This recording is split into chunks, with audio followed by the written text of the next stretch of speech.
What's happening, guys? This is Anthony with Jhuly's Aquatics and Gardening, and welcome back to another video. Today I am going to be tackling this hot mess that's behind me. I have been threatening to do this for quite some time, and it's at a point in time where it needs to be done.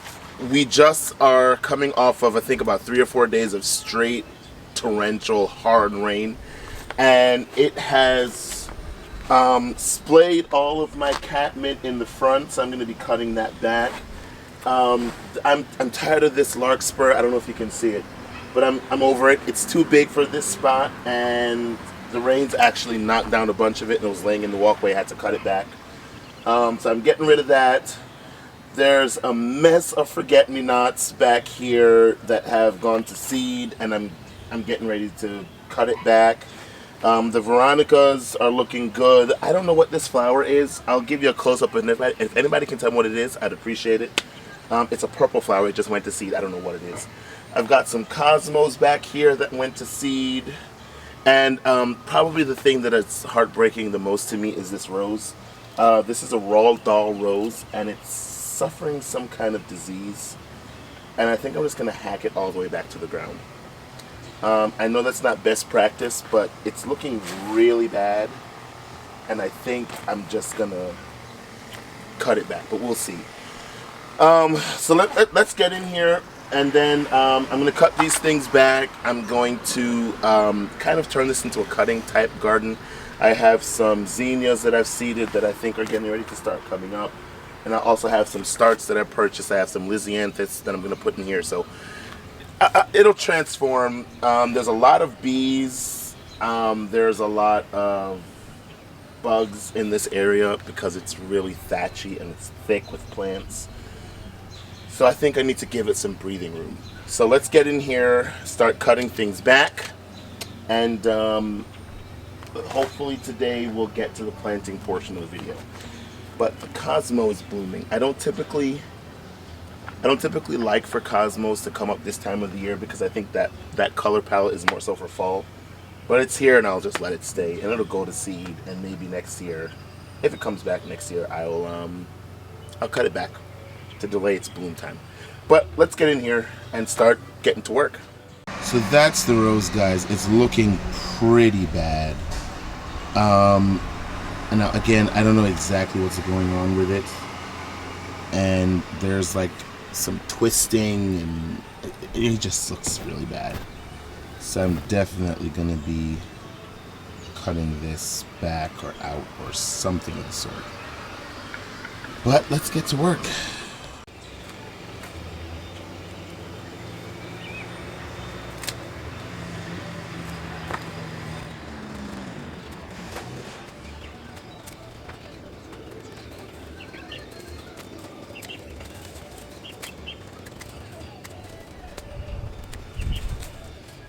So this is the purple plant I was talking about.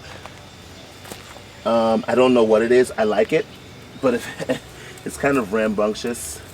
So if anyone can tell me what it is, I'd appreciate it. But for now, it's coming out. I would really prefer this echinacea to have more breathing room, and I would prefer my limelight hydrangea to have a little bit more breathing room. And there was a delphinium seedling back here that's being choked out, so I think those things are a little bit more valuable to me.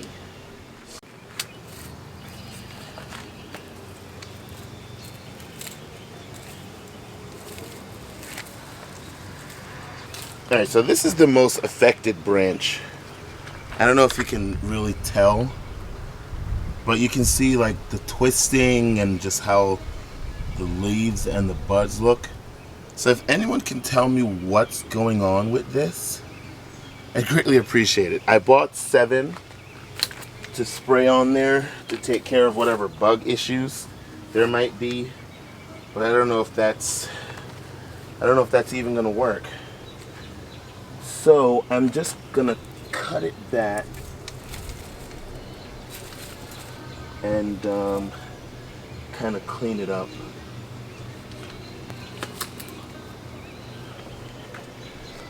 And hopefully it'll bounce back.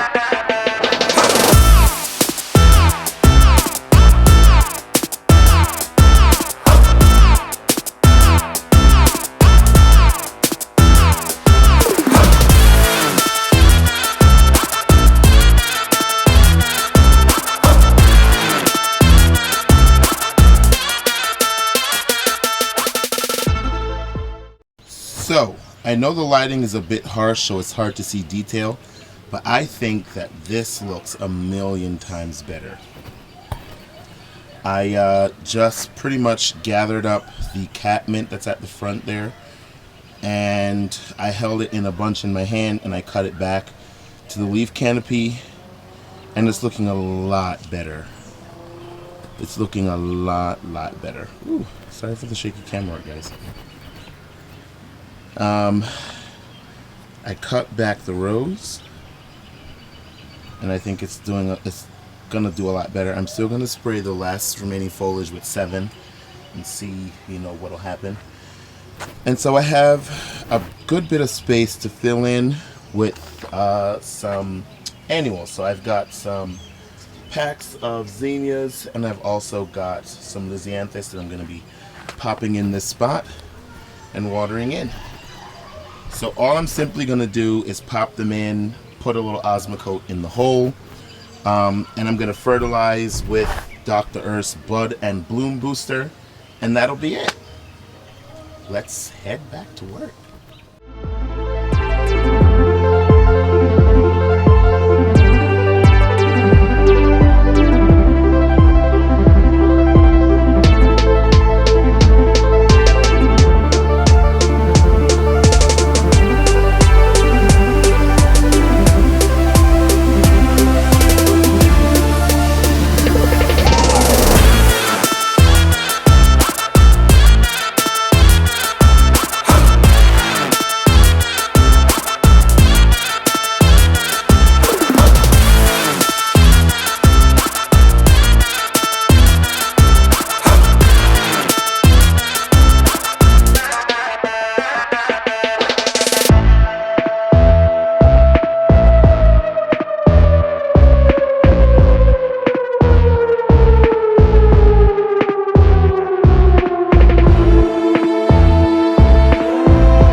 I'm going to give you a tour of what I just planted in a minute here. I think I can cram more in, but I don't want to. Because I want to try to avoid this spot being overgrown. But I'm going in with Bud and Bloom Booster from Dr. Earth. And I'm just kind of throwing it around, honestly. I'm not being particular about where I put it.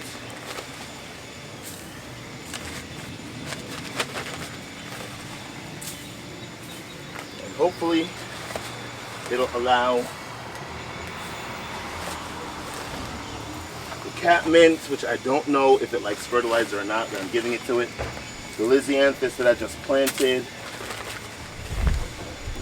my gardenia, and all of the annuals that I've got over here. Hopefully it'll allow them to flourish and grow and do well. Woo. You can tell when something is organic because it stinks.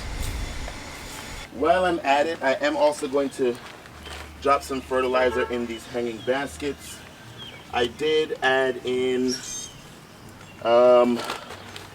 what's it called? Was it flower tone when I planted these guys?